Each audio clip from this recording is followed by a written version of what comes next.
What's up, guys? How you doing today? Well, what did I do today? Had breakfast, made a big old smoothie, loads of different herbs and veggies and ginger, garlic, all kinds. And when you taste it, it's like, but if you put one banana in it, it changes the whole taste. So I try to do that every day. You know, herbs have antibacterial, antiviral, antifungal, antiparasitic, anti-everything. So if you want to be healthy, get them smoothies and research your herbs. One of the things I wanted to show you today is people keep asking about different fruits that you can find in Thailand. And I thought I had talked about most fruits. I think, you know, most people know about most. Bananas, papaya, mango, etc. I got what do you call them? Noni tree, many noni trees, and noni fruit. But they, you know, when they're ripe, they smell like blue cheese and taste, oh my goodness, nasty. But apparently they're like extremely healthy. So occasionally I'll get one that's not like crazy ripe, and I'll put it in a smoothie and drink it. But if you could smell it, it's like the most rotten cheese. But there, one fruit slipped by my memory, and it's, I gotta say, it's like probably my favorite fruit right now, and it's called in Thai Lamut. Lamut. And in English, I didn't even know there was an English name for it. And so I had to search it. I found out what the name was in Thai, and then I searched it to find out what it is. And it's Sapodilla, or Sapodilla. It's pronounced two ways. One that's easy, Sapodilla, and another way, slightly, the dilla at the end is pronounced a little bit different in another way. So, you know, it's a word that I didn't, name I didn't even know existed until last night when I researched it. So what does a fruit look like? Well, I have a tree. This is the tree I told you, my friend, the Thai friend I have, Yoga Man, he gave me this tree when he worked here, and it was like, you know, maybe 18 inches tall. What's that, about 300 centimeters? 330 centimeters. So about 30 centimeters, something like that tall. So this is it here. So this is the tree. You can see what the leaves look like. Okay, so what does the fruit look like? Ta-da! Okay, so there's the fruit. There's one here. Okay, so that's the fruit. It's actually called Sapodilla plum. If you do a search for Lamut, I think it's L-A-M-U-T, and it says Sapodilla or Sapodilla plum. So this is a little bit wet because it's been in the fridge, temperature difference, and so it's not like, it's smooth. It's a little, maybe not smooth like a normal purple plum, and you can see that it's like not that big. It's just in the palm of my hand. I can't really say how big it is. I don't know, like a normal plum, like a big normal plum, I guess. So what does it look like inside? So this is the tree, and this is the plum. Okay, this didn't come from this one. This is still growing. This is mine, and this is the fruit. So this is what it looks like when you cut it open. So it's like a, you know, brown on the outside, like a tanny color on the inside, and the seeds you can see there.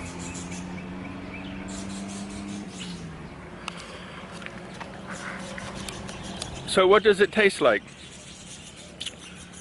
I think I describe it this way. Well, texture-wise, it's like a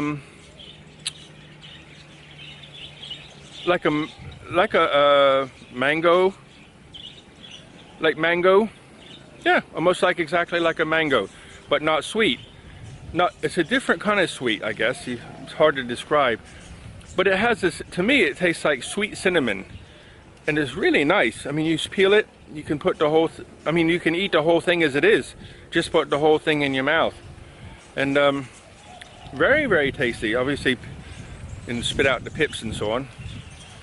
But I only have this one tree, which was a gift, right here. So what I'm going to do is I'm going to start planting, or let some of the seeds dry out, and then I'm going to plant some more of those because I really love the fruit. They don't come out very often. Like you don't see them in the market every day. But from now up until around April, June, you see lots of fruits because summer's coming. The hottest part of the year in Thailand is April. It's when it's like scorching hot. And they have the holiday, I forget the name of the holiday, it's where everybody throws water all over each other for a few days. So that's the Lamut or Sapodilla fruit. And I hope if you can find that or taste it, then that's very, very nice. It's one of those, for me anyway, it's like just really nice. It's like if you cut it up and put it in a bowl and give it to somebody, they would think it's a dessert that somebody put sugar and cinnamon on. It's really nice. And you know, the sweetness from fruit is not like white sugar. So, you know, usually there's enzymes in a fruit that'll help to digest it. So anyway, that's that one. So I have another one. A friend of mine from Germany asked me to give her an update on the pineapple bushes. Okay, she wants to see how they're progressing. So here it is. I moved them. I had them, you know, with learning how to grow them. Not difficult actually. It's very, very simple. So how do you do that? Basically, I bought a pineapple from a local person. I cut the top off, maybe leave a little bit extra underneath the head, you know, where the leaves come out, or stalk, because it's like a cactus. And then leave it in water for maybe a day or two, and then I got a pot, put some potting soil in it, and just rotated the head a little bit just to agitate it so it was firmly in the dirt. Wet the dirt first, put the thing in, and then just keep it moist, and then bang, they grow. I think out of all the ones I put in the ground, they all grew. And I'll show you this one. I'll show you these first, and I'll show you what I did with another one. So this is what the plant looks like. It's like a cactus. So you can see the plant. So these all started from a head, right? All of them. There's 12 altogether. And see if I can find one with the next stage. Yeah, you can see inside there. I'm not putting my hand in because I'll bite you. But you see how it starts to turn red inside? So that's when it first starts. It turns red, and then the head starts to grow.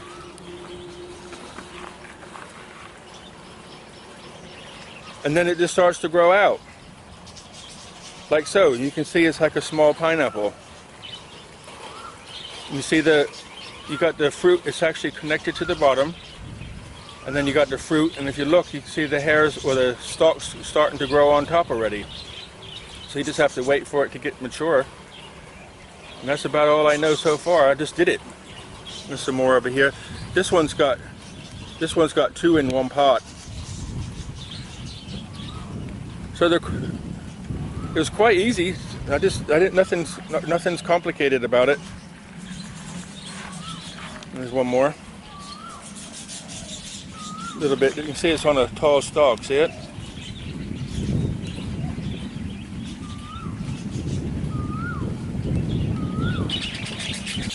And then another one I had some more pots, but I was just too lazy to put it in the pot. So what I did, I was like, I had got 12 going already, whatever.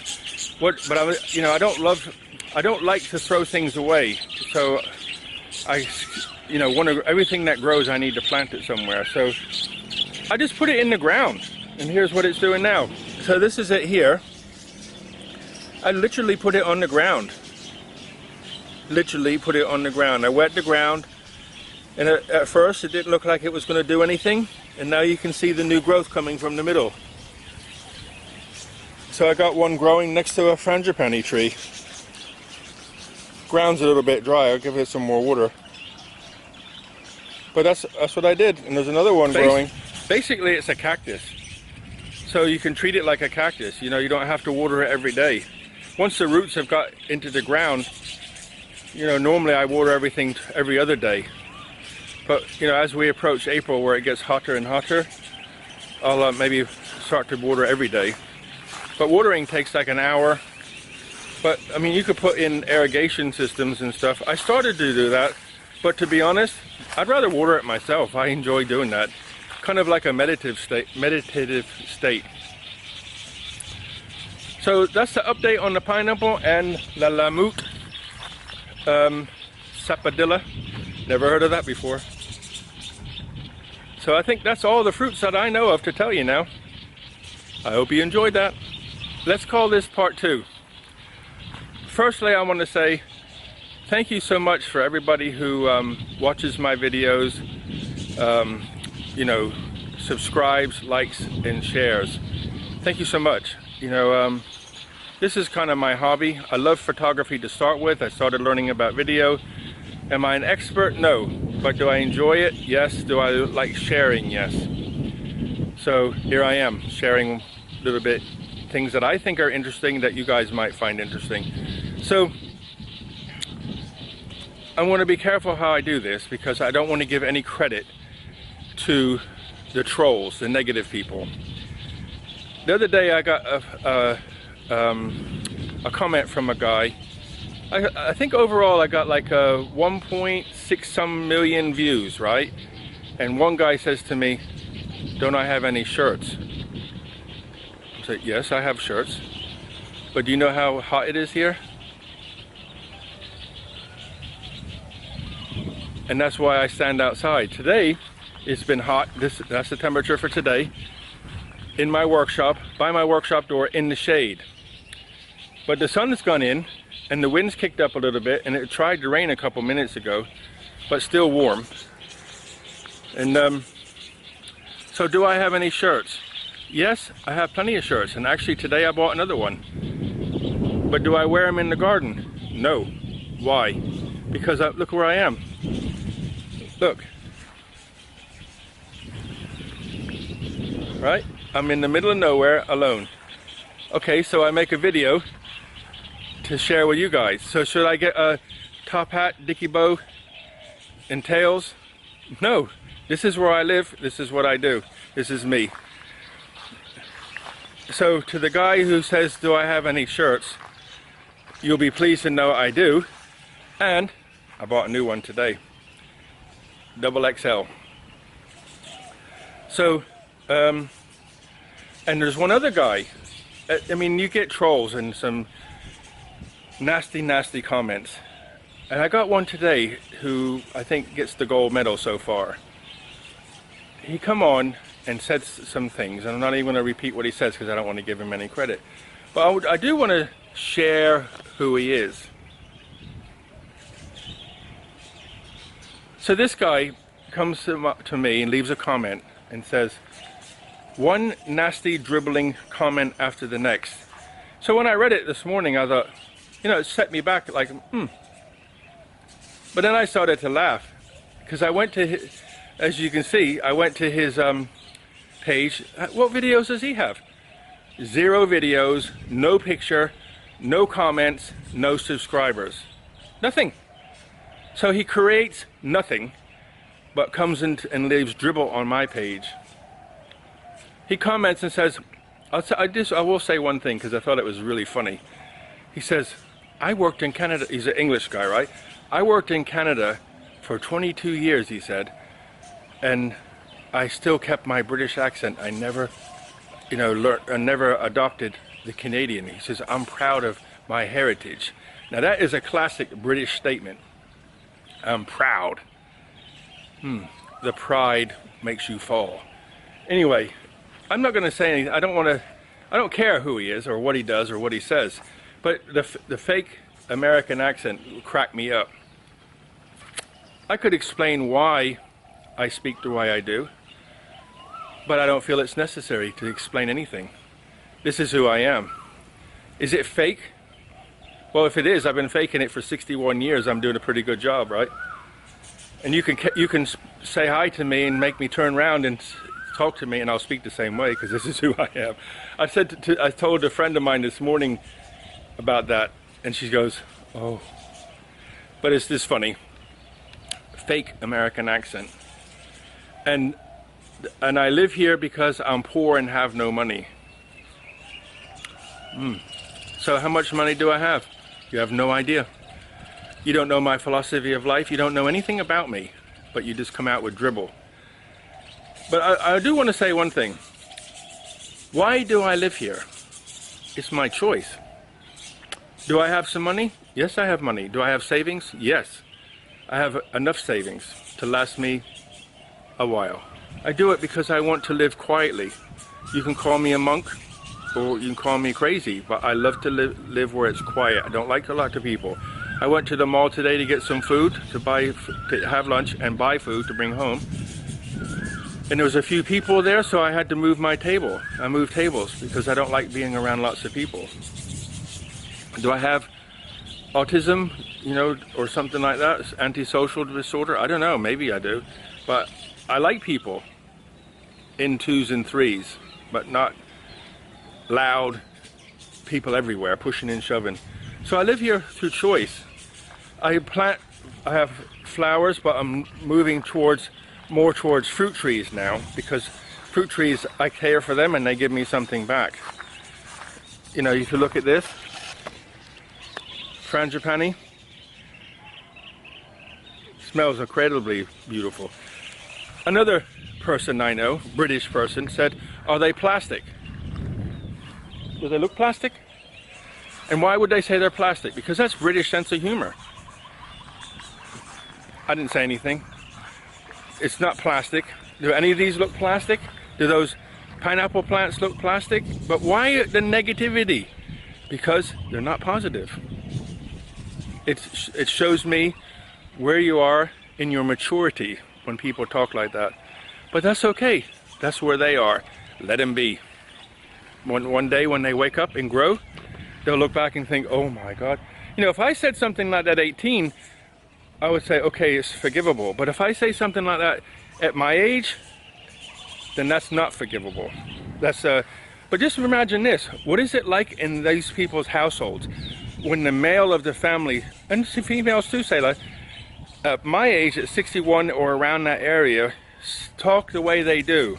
Can you imagine the atmosphere in the house of where these people live? So to all my negative viewers, who are about a handful, I love you and blessings to you. And all to my people who care about me and want to know what I'm doing every day, thank you so much. Big hugs and blessings to you. So I think that's it for today. I'm going to sign off, and I really pray that each person who watches this gets blessings in their lives. That doors will open where there used to be closed, and health issues will go away. And, if there's no money in your pocket, money will appear. And just buckets of blessings.